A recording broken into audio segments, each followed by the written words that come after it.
Influencers, as you said, are an extension of that conversation. And another way to make it, as it should, feel as organic as possible. Sometimes when it's just coming from the restaurant, it can seem a little bit too close to home to be what's the word I'm looking for? Authentic. Sometimes you just need that third party to engage with people and say, of course, they're going to tell you they believe in it. They've given their whole life to this. But as a third party influencer or a third party opinion, I can tell you this is some place I would spend my money at. And obviously, we have those relationships with influencers, but the best influencers are the ones that, even if money weren't attached to it, these are the places that they would find themselves at organically, right?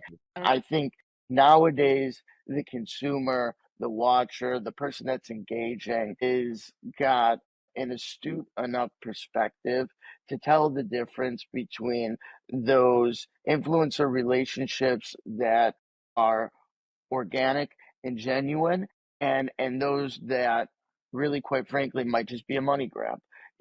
And so we don't work with a lot of influencers at Professor Pizza, and that's not for our disdain for them. It's because we so appreciate the effectiveness of the ones that really understand our mission and really understand what we're all about.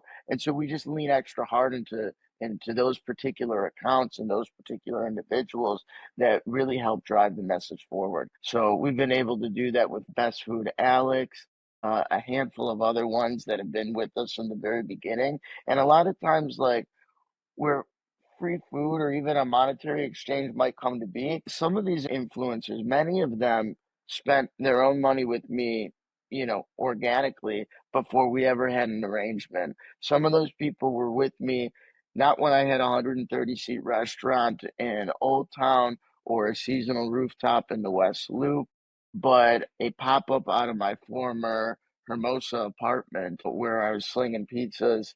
So when I had a lot less to show for myself, they were engaging with me in a real way. And those are still, in many cases, the same influencers I find myself working with today. Mhm. Something I think that you're both kind of swirling around here that I want to kind of park at real quick, which is this notion of sort of brand versus human. And as I've come to understand it, and I experience within our own production at Nation's Restaurant News, which is we might see more engagement from our individual editors than we might see from our brand, Nation's Restaurant News, depending on the platform.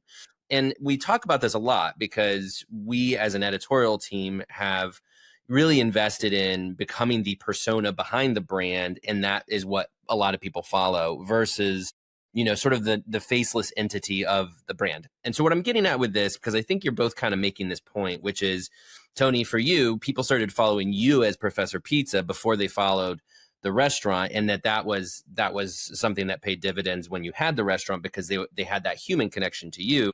Megumi, I think you're saying essentially that same thing. And I think this is ultimately why influencers themselves are so big, is they are people first and foremost who have personalities and opinions.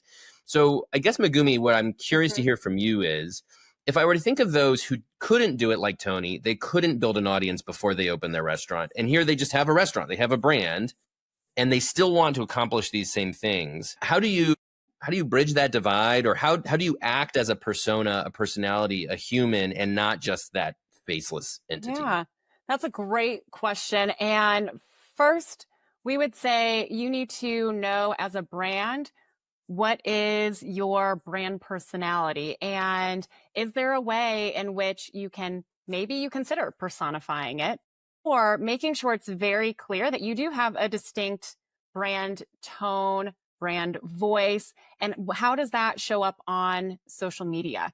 Can it be so? Say you are, I think Duolingo is a really great example outside of the restaurant industry. However, they have used their own channel and created such an engaged presence because they have really leaned into their brand being one that is, it's fun, it's quirky, it's about learning, and they have then had that carry out that persona through their social media channels. So that's on one end of the spectrum. And of course, kind of like a gold standard, I would say, of what that could look like. But I do think it is really important that brands take the time to think about who are we as a brand and how are we communicating that, and ensuring that then that's consistent with how they are portraying themselves on social media.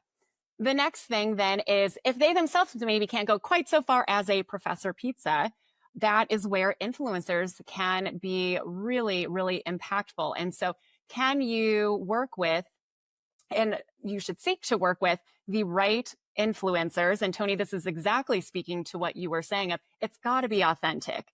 At the end of the day, if you're going to work with an influencer, the most important part of creating a partnership is making sure that you're working with the right partner. If you can find someone who already is an avid champion for your brand, even before you engage with them, even better, because they already are so excited and they may know a lot more about, again, your brand and their audiences, and you can tap into that. And so it's a really great way then to have that more kind of personalized interaction, and brands then can use that influencer content on their own social media feed.